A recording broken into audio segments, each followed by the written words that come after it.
সীমাহীন সাদা, যেন ক্যানভাসে কেউ ঢেলে দিয়েছে শুভ্র রঙের এক সাগর। পৃথিবীর এক কোণে এখানে দিন চলে রাতের পেছনে, আর রাত দৌড়ায় দিনের ছায়া ধরে। ঠিক সেখানেই দাঁড়িয়ে আছে এক রহস্যময়, শান্ত অথচ ভয়ঙ্কর মহাদেশ অ্যান্টার্কটিকা নামে। অ্যান্টার্কটিকা নামটির অর্থই যেন রহস্যে মোড়া। গ্রিক শব্দ অ্যান্টার্কটিকস থেকে এসেছে এই নাম, অর্থ আর্কটিকের বিপরীত দিক। যেখানে উত্তরে রয়েছে আর্কটিক মহাসাগর, সেখানে দক্ষিণে তার প্রতিচ্ছবি অ্যান্টার্কটিকা। পৃথিবীর নিচু গোলার্ধে অবস্থিত এই মহাদেশ যেন পৃথিবীর নিঃশ্বাসের এক শীতল ছোঁয়া। মানবজাতির চোখ প্রথম পড়েছিল এই বরফের মহাদেশের দিকে 1820 সালে, তখন কয়েকজন অভিযাত্রী দক্ষিণ মেরুর কাছে এসে পৌঁছান।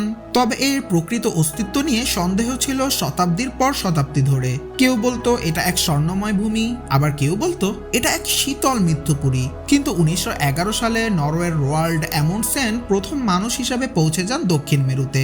ইতিহাসে লেখা হয় এক অসম সাহসিকতার অধ্যায়। অ্যান্টার্কটিকা মহাদেশের আয়তন প্রায় 1,40,00,000 বর্গ কিলোমিটার, অর্থাৎ এই মহাদেশের আয়তন বাংলাদেশের প্রায় 95 গুণ বড়।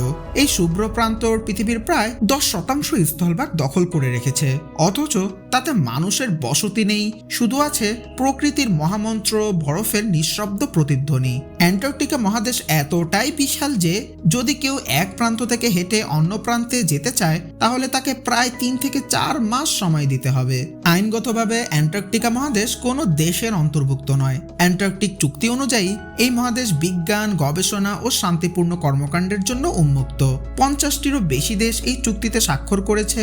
কেউ এখানে যুদ্ধ করতে পারবে না খনিজ আহরণ করতেও। অ্যান্টার্কটিকা মহাদেশ পৃথিবীর সবচেয়ে ঠান্ডা, সবচেয়ে শুষ্ক এবং সবচেয়ে বায়ুশূন্য মহাদেশ। এখানকার তাপমাত্রা -80°C পর্যন্ত নামতে পারে।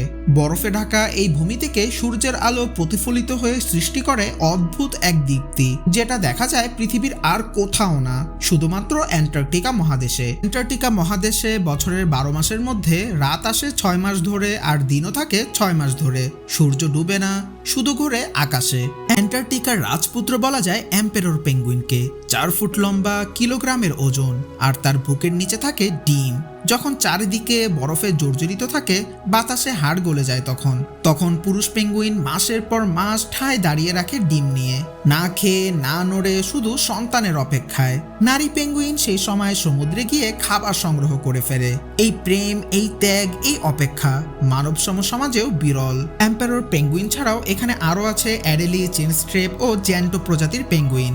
এরা দল বেঁধে বরফের ওপর দৌড়ায়, তুষার কেটে এগিয়ে যায় খাদ্যের খোঁজে। এখানে আরো রয়েছে লিওপার্ড সিল, যার চোয়াল যেন ভয়াল শিকারের মতো। পেঙ্গুইন তার প্রধান খাদ্য। আবার ওয়েডল সিল বরফের নিচে প্রায় 700 মিটার পর্যন্ত ডুব দিতে পারে। কিছু কিছু সিল প্রজাতি বরফের নিচে প্রায় 1 ঘন্টারও বেশি সময় থাকতে পারে, শুধু শ্বাসরোধের ক্ষমতার জোরে। তারা বরফের ফাটলে ঘাপটি মেরে থাকে, আর পানির নিচে তাদের সাঁতার যেন সুরের মতো মসৃণ। ব্লু হোয়েল পৃথিবীর সবচেয়ে বড় প্রাণী, যারা এই অ্যান্টার্কটিকা মহাদেশের সীমানার কাছে দিয়ে সাঁতার কেটে যায়। এক একটা ব্লু হোয়েলের ওজন 200 টনেরও বেশি।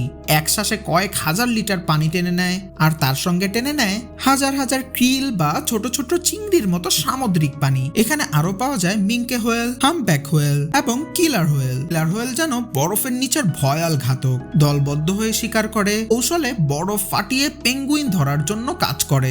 যদিও মানুষের চোখে দেখা যায় না, কিন্তু অ্যান্টার্কটিকার বরফের নিচে রয়েছে এক জাদুকরী জগৎ। সেখানকার ঠান্ডা পানিতে বাস করে আইস ফিশ, যাদের রক্তে থাকে গ্লাইকোপ্রোটিন, যা তাদের জমে যাওয়া থেকে রক্ষা করে। আরো আছে অ্যান্টার্কটিক অক্টোপাস, যার রং হালকা নীলচে, চলাফেরা নিঃশব্দ।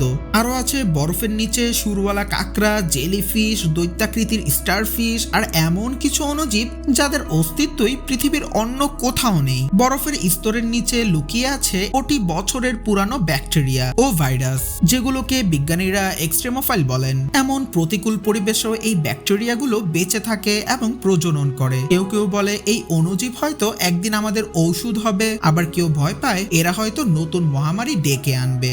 যদিও অ্যান্টার্কটিকা শীতল প্রান্তর, তবুও অ্যান্টার্কটিকার খোলা আকাশে উড়ে বেড়ায় আলবাট্রোস পাখি, যার ডানার বিস্তার 11 ফুট পর্যন্ত হয়। তারা দিনের পর দিন উড়ে বেড়ায় সমুদ্রের উপর খাবারের খোঁজে। অ্যান্টার্কটিকা মহাদেশে রয়েছে বিশাল বরফের পাত, যাকে আইস শিট বলা হয়, যা পৃথিবীর 70% মিষ্টি পানি ধরে রেখেছে। এই বরফের নিচে লুকিয়ে আছে প্রাচীন পাহাড়, হিমবাহ, হ্রদ, এমনকি ভূগর্ভস্থ নদীও। অ্যান্টার্কটিকা বরফে ঢাকা হলেও তার নিচে রয়েছে এক আদিম পৃথিবীর গল্প। গোপনে ঘুমিয়ে থাকা হ্রদ, বরফের নিচে প্রবাহিত নদী, এমনকি কিছু গবেষক বিশ্বাস করেন একটা সময় এখানে ছিল সবুজ বন। এখানে রয়েছে ভস্টক লেক, যা বরফের নিচে 4 কিলোমিটার গভীরে চাপা। সেখানে পাওয়া গেছে প্রাণের ডিএনএ। হয়তো এই বরফ আচ্ছাদিত ভূমি আমাদের বলবে প্রাগৈতিহাসিক পৃথিবীর গল্প। এই অ্যান্টার্কটিকা মহাদেশে এখনো সক্রিয় আগ্নেয়গিরি আছে, যার নাম মাউন্ট এরবাস। বরফের ভিতর আগুন জ্বলছে। আগুন আর বরফ দুটি বিপরীত শক্তির সহাবস্থান যেন এক প্রতীক এইখানে। এই মহাদেশ ঘিরে রয়েছে সাউদার্ন ওশিয়ান, যা পৃথিবীর অন্যতম হিমসাগর। এর ঢেউ যেমন ধ্বংস ডেকে আনে, তেমনি বাঁচিয়ে রাখে জীবনের চক্র। এখান থেকেই উঠে আসে শ্বাস নেওয়ার উপযোগী অক্সিজেন, কারণ এখানকার শৈবাল আর প্ল্যাঙ্কটন পৃথিবীর 20% অক্সিজেন তৈরি করে। মানুষ এখানে স্থায়ীভাবে থাকে না, কিন্তু বিজ্ঞানীরা আসেন জীবনের নানা প্রশ্নের উত্তর খুঁজতে। এখানকার ম্যাকমার্ডো স্টেশন, আমান্ডসেন স্কট স্টেশন, এমনকি ভারতের মাইত্রী স্টেশনে মানুষ গবেষণা করে জীবন বৈচিত্র্য, মহাকাশ, আবহাওয়া, ভূপদার্থ ও জীবাশ্ম নিয়ে। তারা থাকে 100 কিলোমিটার বেগের বাতাসের মাঝে, সপ্তাহব্যাপী অন্ধকারে এবং -60 ডিগ্রি তাপমাত্রার ভেতর। তারা জানে এটার প্রতিটি সন্ধ্যা, প্রতিটি বরফের স্তর একটি ইতিহাস। অ্যান্টার্কটিক মহাসাগরের গর্জনে অনেক সময় সৃষ্টি হয় বরফের ঝড়, যা কয়েক ঘন্টায় ঢেকে দিতে পারে একটা গবেষণা কেন্দ্র। অ্যান্টার্কটিকা ঘিরে রয়েছে অনেক রহস্য। কেউ বলে এখানে নাকি একসময় মানব বসতি ছিল। বরফের নিচে লুকানো শহরের চিহ্ন পাওয়া গেছে বলে দাবি করেন কয়েকজন বিজ্ঞানী। কেউ বলেন এখানকার একটি গুহায় সময় থেমে থাকে, জিপিএস কাজ করে না, কম্পাস ঘুরতে থাকে।